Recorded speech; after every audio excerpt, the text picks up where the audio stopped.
मोनजादोंलाय इयो साला मासनि मा जानांगौनो आं हारसिंसोलै रावबो गैया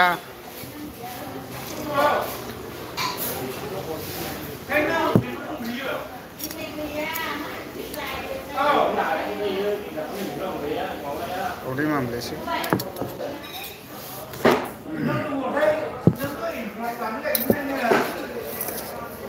साहा लोंखांबाय नै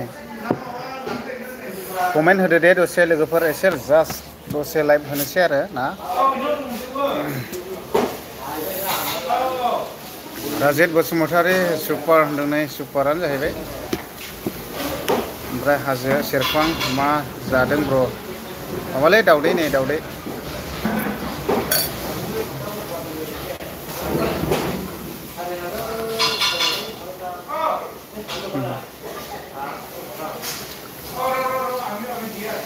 कमेन्ट खालामनो हागोन दे बयबो दसे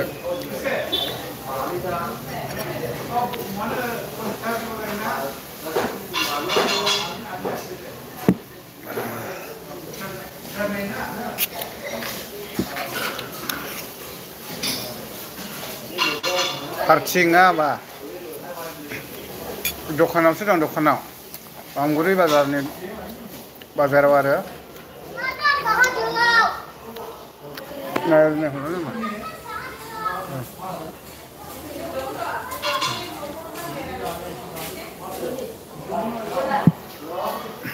बाजारावसो बा दे कमेन्ट खालामदो दे 50 जन फैजेनबाय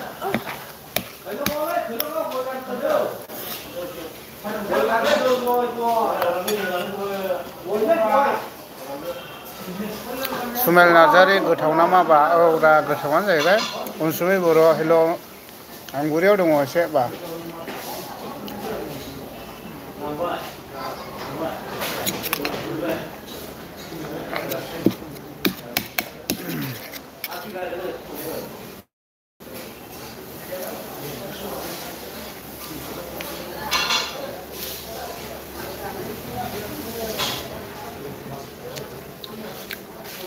$85 जन फैजेनबाय कमेन्ट खालामलाय दे लोगोफोर एसे जास्ट जेबो इम्पर्टेन्ट नङा दे दिनै जेबो भिडिअ लानानै फैला आं जास्ट नोंथांमोनजों दसे लाइभ थानोसै आरोना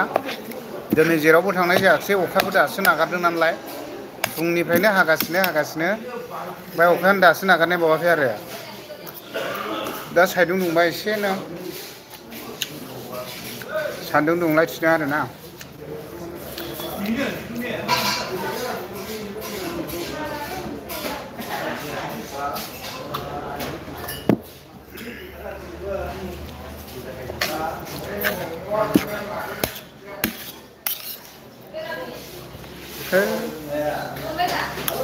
देहायाबो बारा थिग जायाखै एसे गेस प्रब्लेम जादों आरोना बांद्राय बेदर जाबाय थानानै एसे लिभारा बारा जादों आरोना एसे बांद्राय बेदर जाबाय थाबायना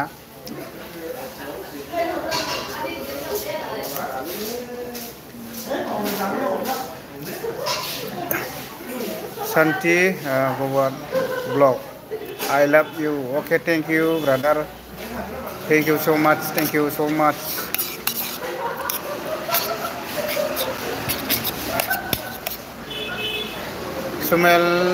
सुमेल नार्जारि मा लायदों बा आमगुरियाव है जेबो लांफैयाखै ओरैनो जास्ट फैदों आं मोजां आंखौलाय गोदान लायदों गोदान औ ओरैनो जास्ट बेरायनो फैदों आमगुरियाव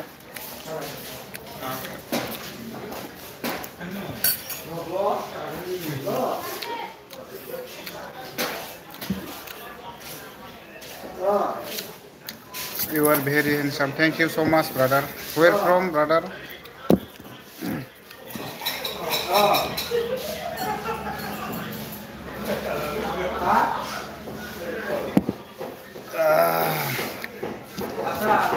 दानि दसे लाइभ रायज्लायनोसै आरो ना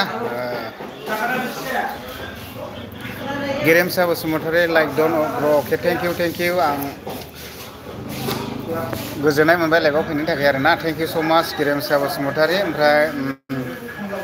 इंडिया कौन सा स्टेट से ब्रादर साथी गौरव ब्लॉग इंडिया कौन से स्टेट से Jharkhand okay thank you so much brother Jharkhand से है ना ठीक है brother thank you so much Jharkhand से मेरे लाइफ में आया है ना बहुत बहुत शुक्रिया thank you so much brother अभी कैसे हो साथी गौरव ब्लॉग खबर ठीक है ना ब्रदर संजीव कुमार मिट्टी जय Bodo okay thank you brother कहाँ से संजीव कुमार बहुत बहुत शुक्रिया सुमेल नर्जारी माबोरै जाफ्रा ब्रो माबोरै जागाफ्रा ब्रो ओके जायगायालाय मोजांलै एपि बहुत बेयावनो एसे लाइभ होलाबाय नालाय जास्ट टाइम पास दसे मोजां दा ने खबर सबर ओमफ्राय गेरेमसा बसुमतारी शान्ति गबर वार इउ फ्रम झारखंडनिफ्रायनोलै ब्रादार झारखंडनिफ्राय आमथि हे भाई ओके थैंक यू ओमफ्राय संजीव कुमार उत्तर प्रदेश से भैया जी okay thank you brother thank you so much Uttar Pradesh से ठीक है ना संजीव कुमार खबर ठीक है ना दे कमेन्ट खालाम दे बयबो लोगोफोर दसे दान्दिसे जास्ट टाइम पास थानोसै आरो ना बहाय थाङामोन आं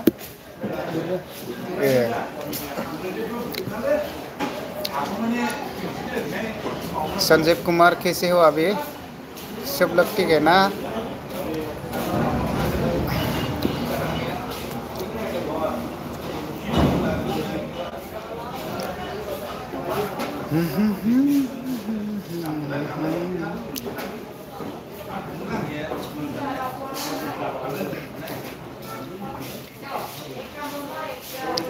दा कमेन्ट खालामनो हागोन दे लोगोफोर एसे दसेल' थागोन आं बारा गोबाव थानाय जानाय नङा दे हाजो सेरफां ओमफ्राय मा होनदों तुलसि जरा आसाम वेल लामा मा होनदों सेबनायनि जाहोननि भिडिअ लाबोनो हागोन नामा ब्र माने लामा तुलसि जरा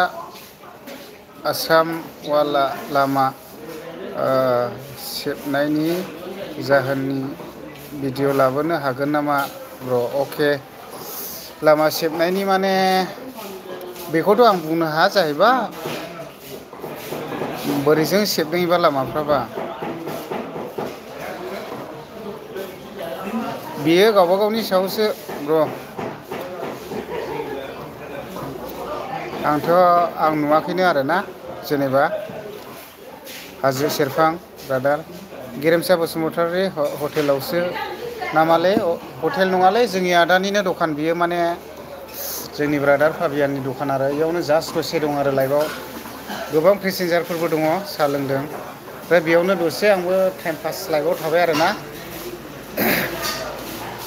लोगोफोर ओरैहाय सार मोनसे लिंहरदोंमोन आंखौ ओमफ्राय आं थांनो बानानै थाङाखिसै सारमोना थांबाय बिसोर बङाइयावहाय ओमफ्राय आं थांनाय जायाखिसै आरोना ओमफ्राय नालकार नार्जारी बबाव दं फंबाय from Kusugaon okay thank you brother कुसुगावनिफ्राय फैनायनि थाखाय आं नै चिरां जिल्ला आमगुरि बाजार होननाय दं मोनसे बेयावनो दं आरोना खानामाख्रा दै सेराव दै लकेसना बिराद मोजां आं दा लकेसनखौ एसे देखायगोन खानामाख्रा दै सेराव आरोना आं एसे ओरै दिन्थिहरनि दे बायजोजों नायहरनो हागोन आरोना नै बेनो आरोना खानामाख्रा दै भुटान हाजोनिफ्राय फैनाय आरोना बे दैया ओरैबायदि दै सेरावनो मोनसे रेस्टुरेन्ट दखान दं बेयावनो दं आरोना जोंनि ब्रादारनिहा नै बिसोरो बिराद मावथि दा ने नै मावनायाव एक्सपार्टथार दा बिदि आरो ओमफ्राय एसे हटेलाथ' नैबेनो जाहैबाय मा ओंखाम मोनजाजोबो दा बिलकुल मा जानो गोसो ने मा जानो गोसो मिस्थि दा निसय खोनाखाबाय मा मोनजाया आरोना ब्रादार एसे लकेसनखौ देखायबाय दे आं ओमफ्राय मा होनदोंनो कमेन्टआसो बारलायलांगोन गेरेमसा बसुमतारी होनदों आमगुरियाव मा ब्र अके औ आमगुरियावनो दङ हाजो सेरफां ओमफ्राय हाग्रामा ब्रिड्जनि साहा थुलसिजरा बाजार लामा सेबदों ब्र बेखौ बुंनांगौ ब्र अके नायजागोन जेखिया जा बेखौहाय ओरैहाय इन्जिनियारफोर थाखागोन ना नायगोन मागोन मथा मथि खोन्थानो हायो आरो पाब्लिकफ्रालाय जेनेबा बेयाव जों सेबनाय मोन्दों मादों बेखौहाय माने खोन्थानो हायो आरोना ओमफ्राय माखासे बेयावथ' सारभे थाखागोन नालाय ओमफ्राय जों पाब्लिकफ्रा बयबो नुनानैहाय मेगनजों नुदोंब्ला खिन्थानो हायो आरो नै बेयावहाय माब्रै होननानै सोंनो हायो आरो जेनेबा अबावबा माबा मोनसे कमप्लेन नुदोंब्ला नै बेयावहाय बेबायदि माथो होननानै सोंनो हायो आरो सोंनाय फिनलायनाया थालायनांगौ नालाय दा बिदि आरोखि सोंनो हागोन ब्रादारमोन माने सोंनानै खबर लाग्रो आरो ओमफ्राय मानब रामसियारि हायल' होनदों नै हाय थेंक इउ ब्रादार आंनि लाइफआवहाय फैनायनि थाखाय थेंक इउ स' माच मथा मथि टाइम जाया मों जाया थालाबायबायलै आङो लाइफआवहाय बिदियाव आरो बारा बयहाबो खामानियाव नांनानै थायोना बेस्थ' जायो बे हिसाबैनो सासे सानै फैयो बेजोंनो रायज्लायनोसै आरोना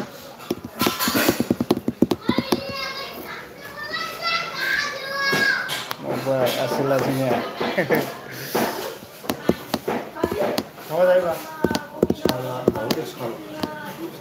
आं लोंबायमोन रा दासो लोंदों खालि साहाल' मोनजागोन नोंबो आमगुरि सिमल'खा दा ने कमेन्ट खालाम दे लोगोफोर दसे बबेनिफ्राय दङ लाइफआवहाय थांजोबबायगोनलै मानसिफ्रा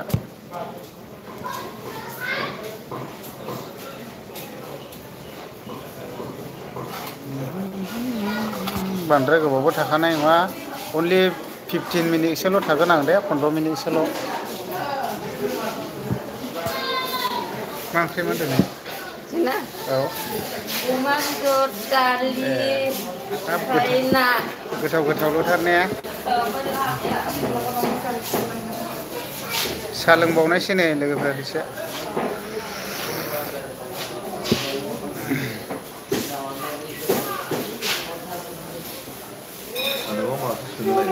मा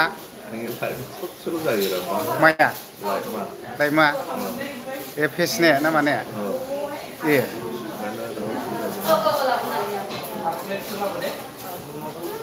आं लाइफखौ दोनथ'नायसै दे लोगोफोर दे नांगौला दा नेक्स्ट फैफिननो आं बाय बाय दे